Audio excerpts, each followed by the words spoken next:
Hey guys, welcome back to another video. Once again, we will be exploring true horror stories taken directly from various Reddit pages.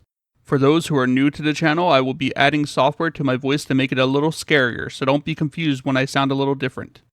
If you guys enjoy the video, be sure to subscribe, it really does help the channel grow. Without further ado, let's get started. The true horror story about the man in my backyard. My name is Noah, and I'm 15. This story is based on true events encountered by my brother, who is currently 12, and me. This happened when I was 13. Me and my brother used to have a wardrobe filled with random costumes, from Spider-Man to Indiana Jones, etc. We would always dress up and role play in our backyard, which was basically a big square if you looked at it from above, and had a metal fence all around it.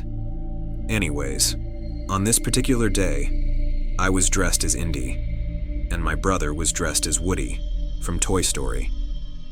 We were role-playing as if I was captured and Woody needed to save me, or something like that.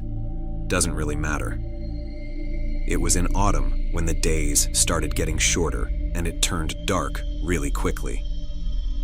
We were just about to jump from the window, surviving a massive explosion of dynamite behind us, when I heard a whistle coming from somewhere around us. We both heard it and started looking around. Keep in mind that it was dark at that moment.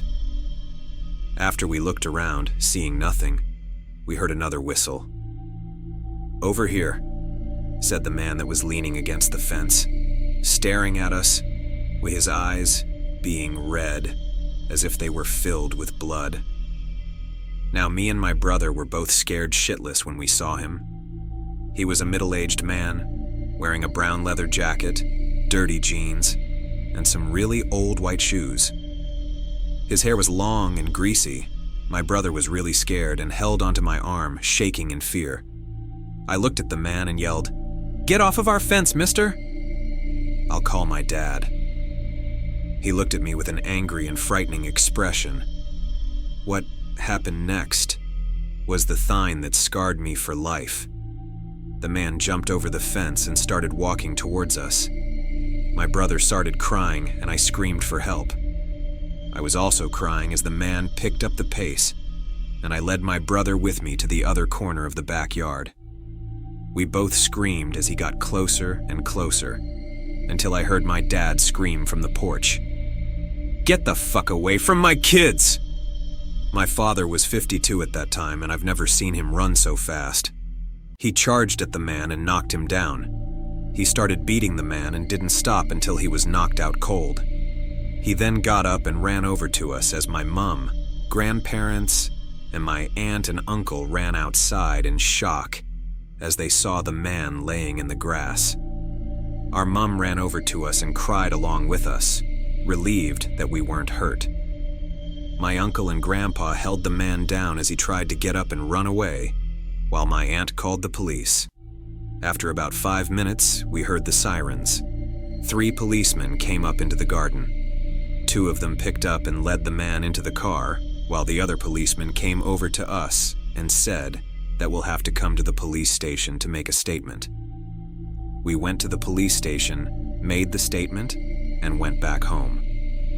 Our parents, my brother and me, slept in one bed all together because we were all in shock.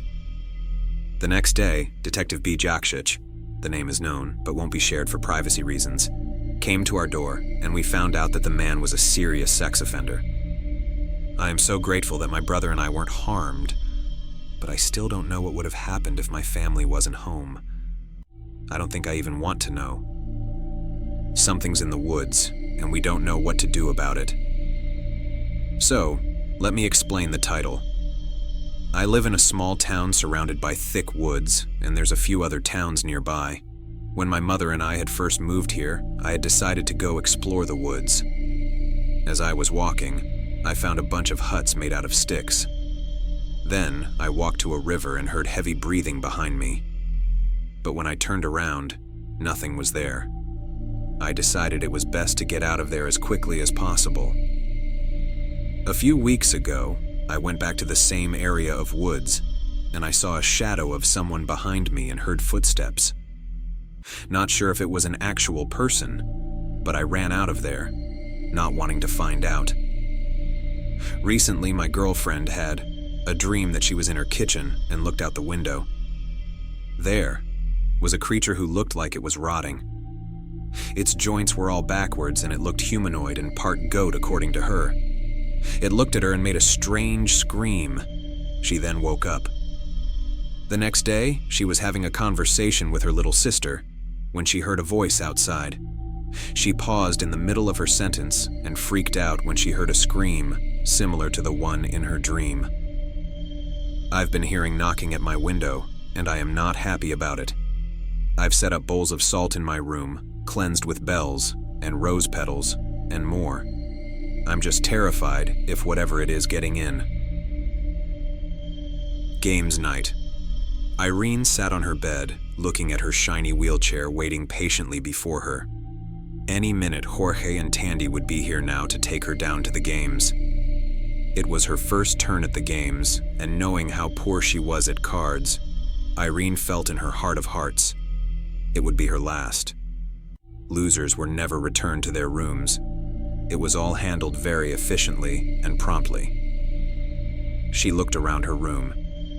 It was comfortable, and during the few months she had been living here, at Magnolia Senior Care, she had made it her own. She would have been happy to live out her days here, have Marguerite and Lisa visit her, bringing their children on special occasions. She adored them and had helped out a lot when they were little. But now, even occasional visits were too much to ask for, with the kids older and immersed in their own lives. Her eyes wandered over her photos of happier days beside her children and grandchildren, when they Roger Lau, when they were babies, and later young children at zoos and picnics and school events. She smiled. Although her time would have been better spent, she thought somewhat bitterly, if she hadn't cared for them so much and played poker instead.